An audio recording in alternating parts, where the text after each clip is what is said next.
அனைத்து மாணவர்களுக்கும் அஸ்ஸலாமு அலைக்கும் வணக்கம்.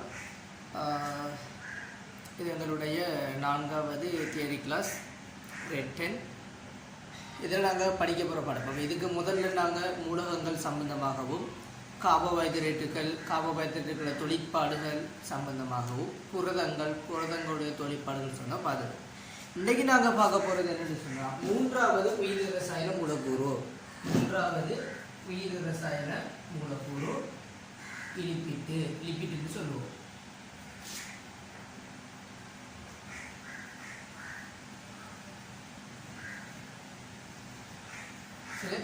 லிப்பிட்ஸ் 3வது உயிர் ரசாயன மூலக்கூறு. சரியா? லிப்பிட்ஸ். இந்த லிப்பிட்டை பொறுத்தவரையில் இது உங்களுக்கு தெரியும். இப்போ எண்ணெய் சார்ந்த பொருட்கள் எல்லாமே லிப்பிட்டுக்குள்ள அடங்க போகுது. எண்ணெய் சார்ந்த பொருட்கள், சரியா? எண்ணெய் சார்ந்த பொருட்கள் எல்லாம் லிப்பிட்டுக்குள்ள வரப்போகுதோ. அதை நாங்கள் லிப்பிட்டை பொதுவாக 2 வகையாக பிரிப்போம். லிப்பிட்டை பொதுவாக 2 வகையாக பிரிப்போம். ஒன்று வந்து எண்ணெய்,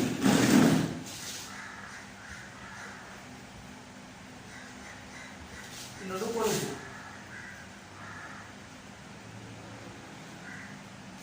இது ரெண்டுமே லிப்பிட்டுக்கு இருக்கிற வகைகள். ஒன்று எண்ணெய், 2வது கொழுப்பு. சரியா? உங்களுக்கு தெரியும் கொழுப்பும் ஒரு எண்ணெய் சார்ந்த பதார்த்தம் தெரியும். அதாவது கொழுப்புல வந்துட்டு ஒரு எண்ணெய் தன்மை இருக்கிறது. இங்கே என்ன செய்யலாம் உங்களுக்கு தெரிஞ்சிருக்கும். சரியா? இந்த எண்ணெய் இதுவும் ஒரு லிப்பிட் வகை தான், கொழுப்பும் ஒரு லிப்பிட் தான். இது ரெண்டுக்கும் என்ன வேறுபாடு என்று கேட்டால் இதுக்குரிய இன்னொரு முக்கிய வேறுபாடு ஒன்று இருக்குது. அந்த முக்கிய வேறுபாடை நான் பிறகு அந்த லிப்பிட் முடிகிற கட்டத்தில் சொல்கிறேன். அடிப்படையில் இதுக்கு சும்மா நார்மலாக பேசிக்காக இதுக்குரிய வேறுபாடு என்னன்னு கேட்டால், அறை வெப்பநிலையில் இப்போ நம்மளோட ரூம் டெம்பரேச்சர் 37°C. இந்த அறை வெப்பநிலையில் திண்மமாக காணப்படக்கூடிய லிப்பிட்டுகள் கொழுப்பு என்று சொல்லப்படும். சரியா? திண்மமாக காணப்படுபவை. அதே மாதிரி திரவமாக காணப்படக்கூடியவை எண்ணெய்னு சொல்லுவோம். திரவமாக காணப்படக்கூடியவை எண்ணெய்கள். பொதுவாக விலங்குகளில் தான் கொழுப்பு காணப்படும். கொழுப்புகள் காணப்படும். தாவரங்கள் தான் எண்ணெய்கள் காணப்படும். இதுதான் எண்ணெய்க்கும் கொழுப்புக்கும் இடையில இருக்கக்கூடிய ஒரு முக்கியமான வேறுபாடு. சரியா? அதாவது எண்ணெய் என்று சொல்றது திரவமாக காணப்படும், அது தாவரங்களில் காணப்படும். கொழுப்புன்னு சொல்றது அறை வெப்பநிலை திண்மமாக காணப்படும், அது விலங்குகளில் காணப்படும். இப்போ உதாரணமாக இதுக்கு நாங்கள் என்ன சொல்லலாம்? தேங்காய் சொல்லலாம், தாவர எண்ணெய் சொல்லலாம், ஒலிவ் ஆயில் சொல்லலாம், அதே மாதிரி சாற்றெண்ணெய், இப்படி எல்லா வகையான எண்ணெயுமே என்ன சொல்லலாம். கொழுப்பு ஒன்று சொல்லக்குள்ள அதுல என்ன செய்யலாம்? விலங்கு கொழுப்பு, அதாவது விலங்குடைய இருக்கக்கூடிய கொழுப்பு வகை. அதே போல என்னது வேற திண்மமாக இருக்கக்கூடிய அந்த லிப்பிட் வகை எல்லாம் என்ன செய்யலாம்? கொழுப்பு நம்ம என்ன செய்யலாம் சொல்லிக்கொள்ளலாம். பொதுவாக கொழுப்பு உங்களுக்கு தெரியும். கொழுப்பு தெரியும், மாட்டு கொழுப்பு எல்லாருக்குமே தெரியும். அதே போல நம்மளையும் என்ன செய்யுது? அதிகமான கொழுப்புகள் காணப்படுது. சரி, அதெல்லாமே லிப்பிட்ல அடங்கும். இந்த லிப்பிட்டை பொறுத்தவரையில இது எண்ணெயாக இருந்தாலும் கொழுப்பாக இருந்தாலும் அதுல கார்பன், ஹைட்ரஜன், ஆக்சிஜன் மட்டும்தான் காணப்படும். சரியா? அப்ப கார்போஹைட்ரேட்டிலையும் கார்பன், ஹைட்ரஜன், ஆக்சிஜன் மட்டும்தான் காணப்படும். அதே போல இங்கேயும் கார்பன், ஹைட்ரஜன், ஆக்சிஜன் மட்டும் காணப்படும். ஆனால் நாங்க கார்போஹைட்ரேட் படிக்கும் போது ஹைட்ரஜனுக்கும் ஆக்சிஜனுக்கும் இடையில இருக்கக்கூடிய விகிதம் 2:1 பார்த்துருந்தோம். 2:1 இப்படி பார்த்துருக்கோம். 2:1. சரி, அதாவது 2 ஹைட்ரஜன் இருந்தா 1 ஆக்சிஜன் இருக்கும். 4 அப்படி பார்த்துருக்கோம். ஆனா அந்த விகிதம் கொழுப்புகளுக்கு வராது. 2:1 விகிதம் வராது. சரியா? அப்ப இங்க கொழுப்புகள்ல 2 ஹைட்ரஜன் காணப்பட்டா 1 ஆக்சிஜன் இருக்கும், 4 ஹைட்ரஜன் காணப்பட்டா 2 ஆக்சிஜன் இருக்குங்கிற அந்த அளவு இல்ல. சரி, ஆக்சிஜன் கூடுதல் அளவு காணப்படும். இப்போ உதாரணமா கார்போஹைட்ரேட் சொன்னா 8 ஹைட்ரஜன் காணப்பட்டா 4 ஆக்சிஜன் காணப்படும். அதே கொழுப்பாக இருந்துச்சு சொன்னால் 8 ஹைட்ரஜன் இருக்கும் போது ஒரு 6, ஒரு 7 இப்படி என்ன செய்யலாம்? ஆக்சிஜன் காணப்படும். அப்ப அந்த அளவுல ஆக்சிஜன் அளவு எப்படி இருக்கும் கூடுதலாக காணப்படும் கொழுப்புகள்ல லிப்பிடுகள்ல அது கொழுப்பாக இருந்தாலும் சரி இல்லாதான் சரி. அடுத்தது என்னன்னு சொன்னால் இவைகள் நீரில் கரையாது, நீரிலையும் கரையாது.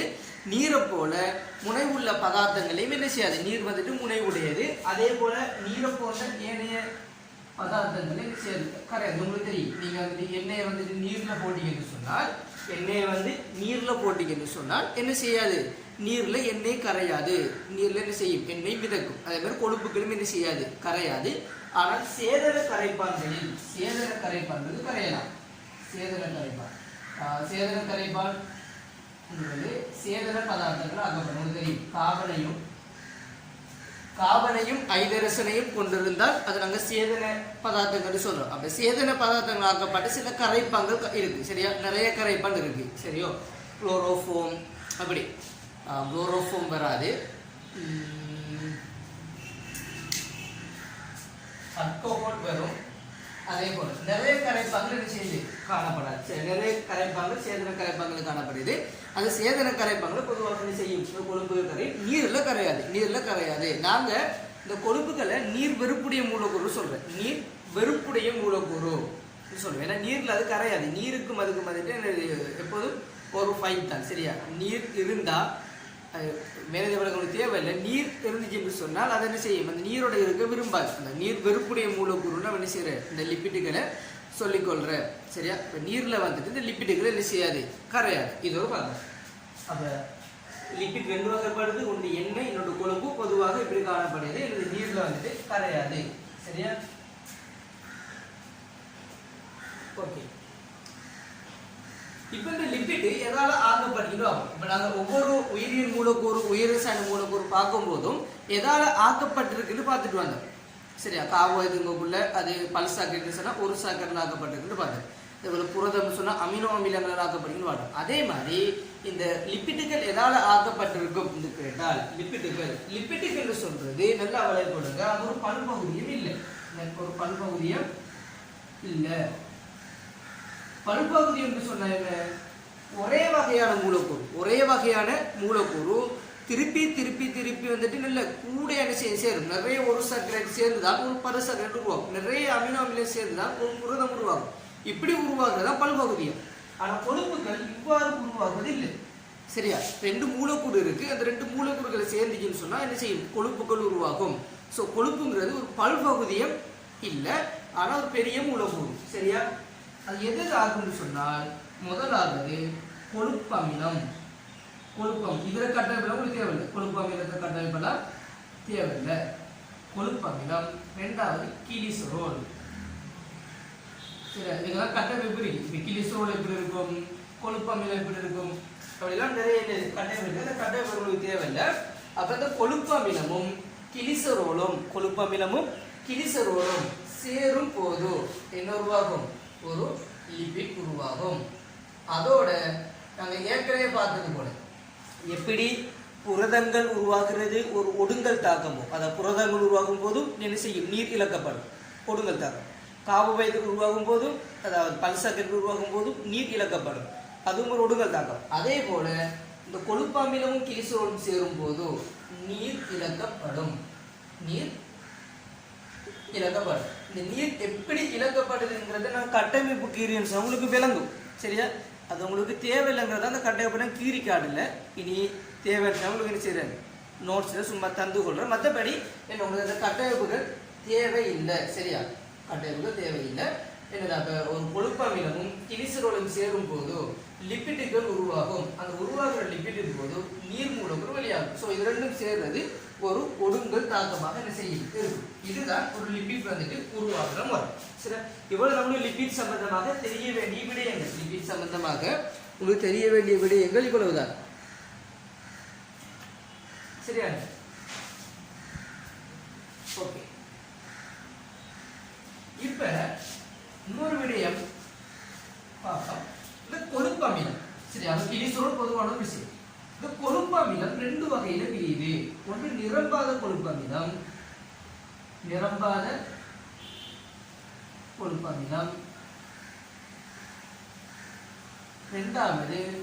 நிரம்பிய கொழுப்பமிலம்.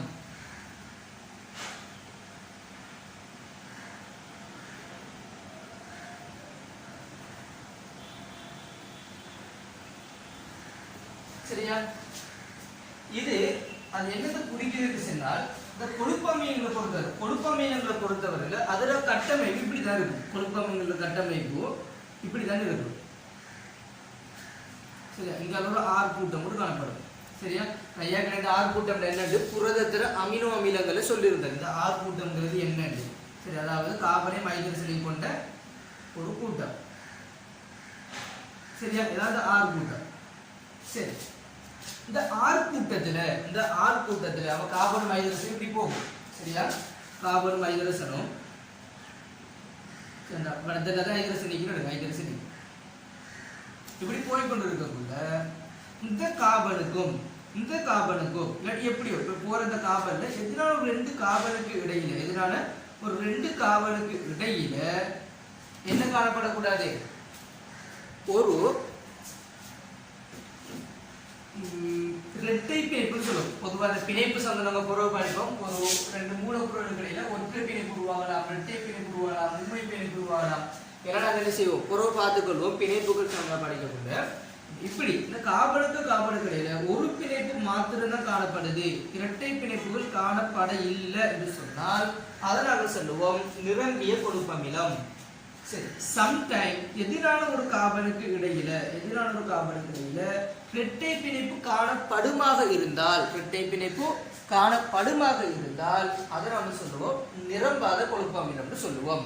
இப்ப நான் இந்த எண்ணெய் கொழுப்புகளை வாரேன். இந்த எண்ணெய் கொழுப்புல நான் சொல்லியிருந்தேன் இதுல முக்கியமான வேறுபாடு ஒன்று இருக்குன்னு சொன்னேன். அந்த வேறுபாடு இதுதான். அதாவது எண்ணெய்கள் நிரம்பாத கொழுப்பமிலங்களால் ஆக்கப்பட்டவை, கொழுப்புகள் நிரம்பிய கொழுப்பமிலங்களால் ஆக்கப்பட்டவை. அப்போ நிரம்பிய கொழுப்பமிலம் தான், நிரம்பாததான் இதுதான் ஒரு முக்கியமான வேறுபாடு. இதை தவிர திண்மம் விலங்குகள் அது இருக்கு. சரியா? நிரம்பாத கொழுப்பு எண்ணெயும் நிரம்பிய கொழுப்பமிலங்களால் கொழுப்பு செஞ்சிருக்கும் ஆக்கப்பட்டிருக்கும். ஸோ இதுதான் இது சம்பந்தமான விடயம். சரியா? அடுத்தது உங்களுக்கு அந்த ஹைட்ரஜன் ஆக்சிஜன் வீதத்தில் ஆக்சிஜன் அதிகமாக இருக்கிட்டு போட்டீங்கன்னு லிப்பிட்டில் ஆக்சிஜனின் வீதம் அதிகமாக காணப்படும் என்கிற கூற்று அந்த அளவுக்கு சரியானது இல்லை. 8 ஹைட்ரஜன் காணப்படும் போது கிட்டத்தட்ட 3 ஆக்சிஜன் தான் காணப்படுது. ஹைட்ரஜன் அளவு தான் கூடிய காணப்படுது. உண்மையிலே ஆக்சிஜனை விட ஹைட்ரஜன் அளவு தான் கூடிய காணப்படுது. இது ஏன்னு சொன்னா பாருங்க, இது வந்துட்டு ஒரு கொழுப்பமிலம் தான். இந்த கொழுப்பமிலத்தில் 1 2 3 ஆக்சிஜன் இருக்கு. ஆனா அந்த ஆர் கூட்டத்துல கிட்டத்தட்ட நிறைய ஹைட்ரஜன் காணப்படுது. நிறைய ஹைட்ரஜன் காணப்படுது. ஸோ ஆக்சிஜனை விட ஹைட்ரஜன் என்ன செய்யணும்? கூடையா காணப்படும். உங்களுக்கு புக்ல ஆக்சிஜன் கூடுதலாக காணப்படுற மாதிரி போட்டிக்கு அப்படி வராது. சரியா? ஹைட்ரஜன் அளவு என்ன செய்யணும்? கூடுதலாக காணப்படணும். சரியா? ஸோ இவ்வளவுதான் ஒரு லிப்பிட் சம்பந்தமாக உங்களுக்கு தெரிய வேண்டிய கட்டமைப்பு சார்ந்த விடயங்கள். இதை தவிர லிப்பிட்டுகளுக்கு சில தொழிற்பாடுகள் இருக்கு. லிப்பிட்டுகளுக்கு நாங்கள் ஒவ்வொன்றும் பார்த்துருந்தோம். அதாவது புரதக்குழு தொழிற்பாடு, நிறைய தொழிற்பாடு பார்த்தோம். இதே மாதிரி லிப்பிட்டுகளுக்கும் சில தொழிற்பாடுகள் இருக்கு. அப்படி என்ன தொழிற்பாடுகள் இருக்குன்னு கேட்டால், முதலாவது இதுவும் ஒரு சக்தி முதல். சரி, இதுல 6 தொழில்கள் எழுதியிருக்கேன். 6 தொழில். 1 சக்தி முதல், 1 கட்டமைப்பு கூறு, 1 நீர்காப்பு, 2 உடல் வெப்பநிலை பேணுதல், உட்புற அங்கங்களை பாதுகாத்தல், ஓமோன். இப்படி 6 தொழிற்பாடுகள் லிப்பிட்டுகளுக்கு காணப்படுது. சரியா? ஒவ்வொரு தொழில்கள் சார்ந்தால் சின்ன சின்ன விளக்கம் பார்ப்போம். அது முதல்ல சக்தி முதல்ல சொல்ல உங்களுக்கு தெரியும். நான் ஏற்கனவே சொல்லியிருந்தேன். கார்போஹைட்ரேட்டுகள் என்ன செய்யும்? குளுக்கோஸ் கலச்சு வசதி மூலம் ஆக்சிஜேட்டப்பட்டு சக்தியை வழங்குன்னு பார்த்திருந்தோம். அதே மாதிரி புரதங்கள் ஆக இறுதியாக என்ன செய்யும்? சக்தியை வழங்குன்னு பார்த்திருந்தோம். இப்போ அதே மாதிரி இப்போ எப்படி கார்போஹைட்ரேட்டுகள் நமக்கு சக்தியை வழங்குதோ அதே மாதிரி லிப்பிட்டுகளும் என்ன செய்யும்? சக்தியை வழங்கும். நம்ம உடம்புக்கு தேவையான சக்தியை லிப்பிட்டுகளும் என்ன செய்யும்? வழங்கும். கார்போஹைட்ரேட்டை விட அதிகளவான சக்தி என்ன செய்யும்? வழங்கும். ஆனால் சக்தியை வழங்குற மிக முக்கியமான பதார்த்தம் எது? கார்போஹைட்ரேட் தான். ஆனால் திரிவு அடிப்படையில் பார்க்கும்போது கார்போஹைட்ரேட்டை விட அதிகளவான சக்தியை வழங்குறது இந்த லிப்பிட்டாக என்ன செய்யுது? இருக்கு. ஸோ இது முதலாவது. ரெண்டாவது வந்து கட்டமைப்பு கூறு. கட்டமைப்பு கூறுன்னு சொல்லக்கூடிய முக்கியமான நம்முடைய உடலினுடைய கலங்களினுடைய கட்டமைப்பு கூறாக இது என்ன செய்யும்? காணப்படும். அதில் முக்கியமான முதல்வர் மின்சாரம். எந்த ஒரு கலத்தை சுற்றியும் ஒரு முதல்வர் மின்சாரம் காணப்படும். இது நாங்கள் பிறகு 6வது யூனிட்ல இது சம்பந்தமா படிப்போம். சரியா? ஒரு களம் சம்பந்தமாக எந்த ஒரு களத்தை சுற்றியும் ஒரு முதலுறு மின் சவுண்டு என்ன செய்யும்? காணப்படும். அந்த முதலுறு மின் சவுண்டுல என்ன செய்யும்? லிப்பிட்டுகள் தான் அதிகமாக காணப்படும். உதாரணமாக பொஸ்போலிபிட் சொல்றது ஒரு லிபிட். பொஸ்போலிபிட் இது ஒரு லிபிட்ற வகை. அதே மாதிரி கொலஸ்டிரோல் விலங்குகளுடைய இதுல காணப்படும் முதலுறு மின் சவுண்டு. சரியா? கொலஸ்ட்ரால் தாவரங்களுடைய முதலுறு மின் சவுண்ட்ல காணப்படாது. விலங்குகளுடைய முதலுறு மின் சவுண்ட்ல களத்தை சுத்தி காணப்படக்கூடிய வேலி மாதிரி. சரியா? அதுல கொலஸ்ட்ரால் காணப்படும். பொஸ்போலிபிட் தாவரங்கள்ல கலச்சொல்லியும் காணப்படும், கலமின் சவுண்ட்லையும் காணப்படும். விலங்குகள்ல கலமின் சவுண்ட் இது செய்யும். இந்த பொஸ்போலிபிட் காணப்படும். பொஸ்போலிபிட்ங்கிறது லிபிட்ல ஒரு வகை. லிபிட் கட்ட 3 வகையில இருக்கு. சரியா? லிபிட் வந்துட்டு 3 வகை. நிரம்பிய கொழுப்புன்ற ஒரு வகை இருக்கு. அடுத்தது பொஸ்போலிபிட் சொல்லப்படுற வகை இருக்கு. ஸ்ட்ரோயிட் சொல்லப்படுற வகை ஒன்று இருக்கு. அந்த வகை உங்களுக்கு தேவையில்லை. அதுல ஒரு வகை தானே பொஸ்போலிபிட். சரியா? அது வந்துட்டு எதாக இருக்கும்? நம்முடைய எந்த களங்களிலும் உடம்பாக இருக்கக்கூடிய எல்லா களங்களுடைய முதலுறு மின் சவுண்டு ஒரு வேலி ஒன்று இருக்கு. அதுல என்ன செய்யும்? இந்த பொஸ்போலிபிட் தான் காணப்படும். சரியா? பொஸ்போலிபிட்ல மேலதிகமாக பொஸ்பரஸ் இருக்கு. அதை தெரிஞ்சு வச்சுக்கொள்ளும். சரியா? அதாவது கார்பனும் ஹைட்ரஜன் ஆக்சிஜன் தான் எல்லா லிப்பிட்லயும் காணப்படுறது. அதுக்கு மேலதிகமாக பொஸ்போலிபிட்ல வந்துட்டு மேலதிகமாக பொஸ்பரஸ் என்ன செய்யும்? காணப்படும். சரியா? அதை எக்ஸ்ட்ரா தெரிஞ்சு வச்சுக்கணும். அடுத்து வந்துட்டு நீர்க்காப்புன்னு சொன்ன என்னன்னு சொன்னா, அதாவது உங்களுக்கு தெரியும் சில தாவரங்களை பார்த்தால் இந்த தாவரங்கள்ற இலைகள் அதே போல இளமையான பச்சை தண்டுகள் அதுல ஒரு மெழுகுத்தன்மையோடு காணப்படும். ஒரு மெழுகுத்தன்மையோடு என்ன செய்யும்? காணப்படும். தாவர இலைகளிலே காணப்படும். தாவர இளம் தன்மையான பச்சை தாவரங்களே காணப்படும். அதே போல நம்மளோட உடம்புலையும் என்ன செய்யுது? அந்த மெழுகுத்தன்மை காணப்படுது. சரியா? இப்படி தாவரங்கள்ல காணப்படக்கூடிய அந்த மெழுகுப்படை அதாவது புறத்தோலுன்னு சொல்லுவோம். அதுல காணப்படக்கூடிய கியூட்டின் என்று சொல்லக்கூடிய ஒரு பதார்த்தம். என்னது? கியூட்டின் என்று சொல்லக்கூடிய ஒரு பதார்த்தம். அந்த கியூட்டின்ங்கிறது ஒரு லிபிட். இந்த கியூட்டின் சொல்லக்கூடியது ஒரு லிபிட். இது புறத்தோல காணப்படுது. நாங்கள் ஆகும் வெளியே ஒரு தாவரத்தை இளம் தண்டுக்கு ஆக வெளியே பச்சை கலர்ல இருக்கிற தாவரத்தை பார்த்தா ஆக வெளியே காணப்படும். இலை எடுத்து அதிலையும் வெளியே செய்யும். இந்த கியூட்டினால் ஆக்கப்பட்ட ஒரு புறத்தோல் என்ன செய்யும்? காணப்படும். அது என்ன செய்யும் என்று சொன்னால் இந்த இலைகள் இருந்து தேவையில்லாமல் நீர் இழக்கப்படுறத தடுக்கும். அதே மாதிரி இந்த தாவரங்கள் இருந்து தேவையில்லாமல் நீர் வெளியாகிறது என்ன செய்யும்? தடுக்கும். தேவையில்லாமல் நீர் வெளியாகிச்சுன்னு சொன்னா தாவரங்கள் வாடி போயிடும். ஸோ அதை தடுக்கிறதுக்காக வேண்டி நீர்க்காப்பு தாவரங்களுக்குள்ளேயும் அதே போல விலங்குகள்ல வந்துட்டு மெழுகு படை காணப்படும். நம்ம உடம்புலையும் இருக்கு. அது வந்து மேலதிகமாக தேவையில்லாத நீர்கள் இழக்கப்படுறது செய்யப்படும், தடுக்கப்படும். ஸோ நீர்க்காப்பு செய்யும். அடுத்தது உடல் வெப்பநிலை பேணுறது உட்புறங்களை பாதுகாக்கிறது. இது ரெண்டும் எப்படி இருக்கு சொன்னா, நம்மள ஒரு உடம்பெடுத்தன்னு சொன்னால் ஒரு மனித உடம்பெடுத்தால் அது ஒரு விலங்கின உடம்பெடுத்தால் அதுல சரியா எடுத்தா இந்த கை இது கை உடம்பு தான் இருக்கு. இதுக்குள்ள தோலுக்கு உட்புறமாக கொழுப்பு படை காணப்படும். சரியா? தோல்ற உட்புறமாக என்ன செய்யும்? கொழுப்பு படை காணப்படும். எல்லா இடங்களையும் காணப்படும். உடம்பு முழுவதுமாக நம்மளோட தோலுக்கு உள்ள தோலுக்கு உள்ள என்ன செய்யும்? கொழுப்பு படை காணப்படும். அந்த கொழுப்பு படை என்ன செய்யுது சொன்னால் நம்மளோட உடல் வெப்பநிலையே, அதாவது பறவைகள் அதே போல முளையூட்டிகள் நம்மளோட ஒரு முளையூட்டி அதே மாதிரி முளையூட்டிகள் சரியா பறவை இப்படியான விலங்குகள்ல உடல் வெப்பநிலையை பேணிக்கொள்ளும். அதாவது என்னது? இப்ப சூழல்ற வெப்பநிலை அதிகரிக்கும் போது நம்மளோட உடல் வெப்பநிலை அதிகரிச்சிடக்கூடாது. சரி, குறித்த வெப்பநிலை உடம்போட வெப்பநிலை இருக்கணும். கூடினா நமக்கு ஆபத்து. ஸோ அது நடக்காம என்ன செய்யுது? இந்த கொழுப்பு படை தடுக்குது. அதே மாதிரி உடல் சூழல் வெப்பநிலை குறையும் போது நம்முடைய வெப்பநிலை குறைஞ்சிடக்கூடாது. ஸோ அதையும் நம்ம கொழுப்பு படை என்ன செய்யுது? பாதுகாக்குது. ஸோ இப்படி உடல் வெப்பநிலையை என்ன செய்யுது? பேணிக்கொள்ளுது. அதே மாதிரி உட்புற அங்கங்களை பாதுகாத்தல்ங்கிறது இதுவும் அந்த கொழுப்பு படை செய்யவே தான்.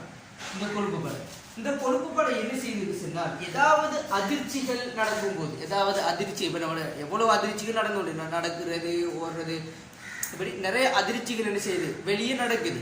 அப்ப வெளி அதிர்ச்சி காரணமாக சூழல நடக்கக்கூடிய அதிர்ச்சிகள் காரணமாக நம்முடைய உடம்புக்கு இருக்கக்கூடிய அங்கங்கள் என்ன செய்யப்படும், பாதிக்கப்படும். களங்கள் என்ன செய்ய பாதிக்கப்படும். அந்த பாதிப்பை தடுக்கிறதுக்காக வேண்டி அந்த அதிர்ச்சிகளின் போது அந்த அதிர்ச்சிகள் என்ன செய்யணும்னு சொன்னால் இந்த கொழுப்பு படை உறிஞ்சிக்கொள்ளும். இந்த கொழுப்பு படை உறிஞ்சிக்கொள்ளும்.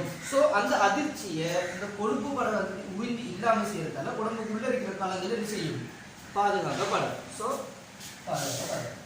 அடுத்த வந்து ஓமம். இது நாங்கள் புரதங்களை பார்த்திருந்தோம். புரதங்களில் சில புரதங்கள் ஓமோன்னு பார்த்திருந்தோம்.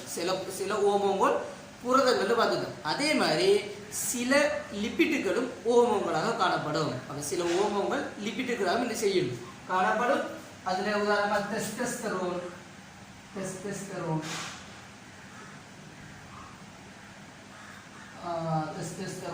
அதே போல கோர்டிசோல், ஈஸ்ட்ரஜன், புரோஜெஸ்டரோன், இப்படி எல்லாம் என்ன செய்யுது, நிறைய லிப்பிட்டுகள் ஆக்கப்பட்ட ஓமங்கள் காணப்படுது. இந்த ஓமங்கள் சம்பந்தமாக இந்த டெஸ்டோஸ்டெரோன், அதே போல ஈஸ்ட்ரஜன், புரோஜெஸ்டரோன் சம்பந்தமாக உங்களுடைய பிறகு என்ன செய்யும், சில 14வது நினைக்கும் அதுல என்ன செய்யுது, இது சம்பந்தமான விளக்கங்கள் வருது.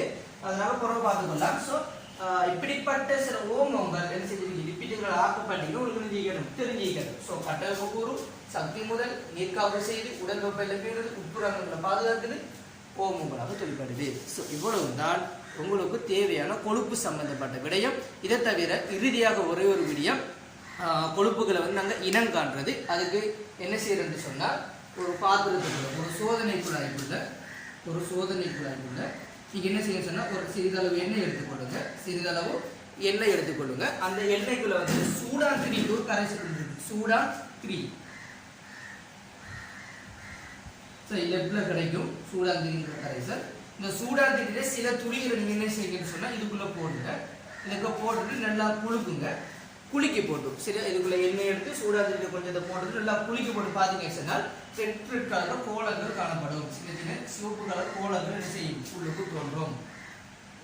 சிவப்பு நிற கோலங்கள் சொல்லும். இப்படி தோண்டு பார்க்க இருந்தால் அது வந்துட்டு என்னது, லிப்பிட் உணவுல நம்ம என்ன செய்யலாம் சொல்லிக்கொள்ளலாம். ஸோ நீங்கள் இந்த ப்ராக்டிக்கலை உங்களோட லெப்புகளை செய்யலாம், செஞ்சு பார்க்கலாம். ஸோ இவ்வளவு தான் உங்களுக்கு இந்த லிப்பிட்டுகள் சம்பந்தப்பட்ட விடயம். இதோட இந்த லிப்பிட்டுகள் என்ன செய்யுது முடிவடையுது. அடுத்து நாங்கள் அடுத்த உயிர் ரசாயன மூலக்கூறு நியூக்ளிக் அமிலம் சம்பந்தமாக என்ன செய்யலாம் பார்த்து கொள்ளலாம்.